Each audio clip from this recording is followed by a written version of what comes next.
What's up guys, I'm back once again to show you some of the hot mods of the week, and in this week's episode we have a couple of brand new weapon mods. But first of all, let's kick things off with Fallout New Vegas Eddy Companion. Now to find your very own Eddy, you're going to want to head to the robotic disposal grounds towards the north part of the map. Now in my game, the Eddy was obstructed by a sentry bot, so I blew him up. With him out of the way, I could grab the Eddy upgrade module plans and read the note.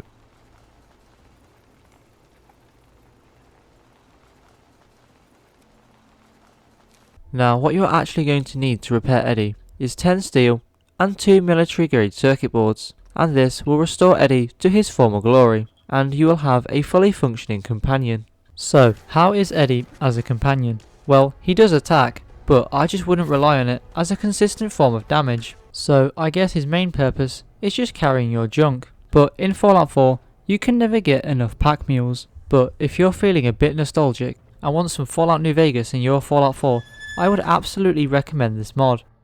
And of course, this week's weapon mod is the FG42, and you can acquire this weapon by heading to the Museum of Freedom. Here you will find a locked safe with a master lock on it on the bottom floor near the terminal. Inside you will find the FG42. Got it. And of course, in terms of upgrades, you have the choice of 15 receivers, 2 barrels, 2 stocks, 4 magazines, 10 sights ranging from iron sights, see-through scopes and sniper scopes, 2 muzzle attachments, 5 damage options to balance the weapon, and finally 8 skins. Now one thing that I noticed about this weapon mod very quickly was just how fast the reload speed was, and it needs to be.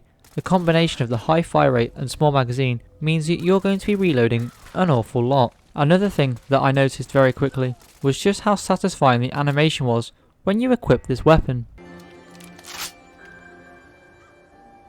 But anyway, I think that pretty much wraps it up for this mod.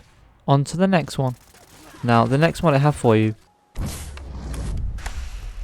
is True Invisibility Redux, and this mod is going to do exactly as it describes. Instead of having to rely on stealth boys, you can now go invisible whenever you feel like. And one of the small details that I can really appreciate is when you ADS your weapon, the cloaking field is temporarily removed so that you can actually see the crosshairs of your weapon. Now you're probably thinking, there's no way this actually works.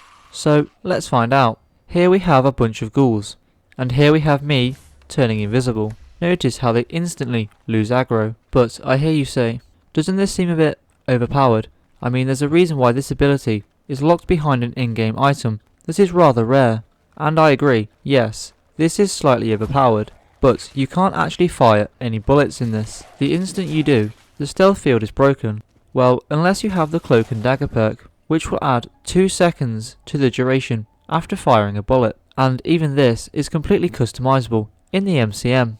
In fact, everything is customizable in the MCM, including the position of the widget, how often it refreshes, and of course, the size and opacity of it. Now, as you can see, the duration of my stealth cloak is rather long, and this is going to be affected by how many points you've put into sneak. And my character has pretty much every single sneak perk, hence why the duration is so long. At default, each point into sneak is going to give you plus 10 seconds in duration, but of course this is completely customizable. Now this is one of those mods that yes, is completely overpowered, but is very fun to use as well. It doesn't just get boring after 5 minutes of using it, and even if you do find it too overpowered, you can just tweak the settings and make it a little bit more balanced.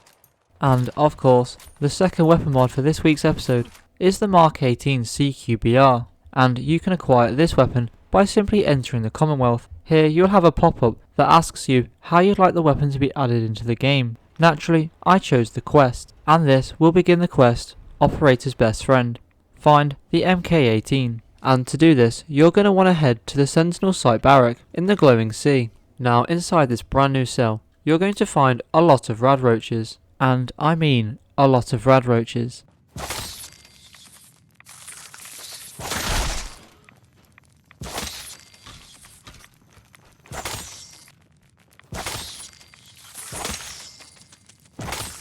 But after making your way through waves upon waves of rad roaches, you'll eventually find the Mark 18 in a weapons rack, surrounded by, of course, rad roaches, and this will complete the quest Operator's Best Friend. And after completing the quest, you'll be asked a couple of questions about how you'd like the weapon to be added into the game, whether or not you want it to be injected into the leveled list or not, whether legendary variations can spawn, and whether or not you can craft it at a chem bench.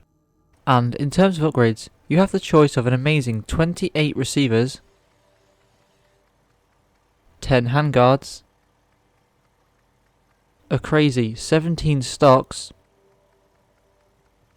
6 grips, 2 charging handles, 27 magazines, some of which can hold the 2 new ammo types added by this mod, but we'll cover that later, 21 sights ranging from iron sights, see-through scopes and sniper scopes, 9 muzzles, 4 left and right attachments including none, 9 lower rail attachments, 4 upper rail attachments, 3 materials, and finally 6 damage options to balance the weapon. Now earlier I mentioned 2 new ammunitions added by this mod, and those are the .300 BLK round, which can be crafted with 8 lead, and the .458 SOCOM round, which can be crafted for 6 lead. Now don't get me wrong, I really like this weapon mod, but what if you liked it so much that you wanted to swap various weapons from the vanilla game to spawn with the MK18 instead? Well, luckily for you, there is such a mod, and of course the mod that I'm talking about is Modern Weapon Replacer MK18 CQBR, and what this mod is going to do is replace all assault rifles, combat rifles, plasma guns and laser guns to instead spawn with the MK18. All replaced weapons will have the name MK18 and will spawn with completely random attachments. Now the last thing to say about this mod is if you select the plugin that changes assault rifles or laser guns, then super mutants will no longer spawn with them.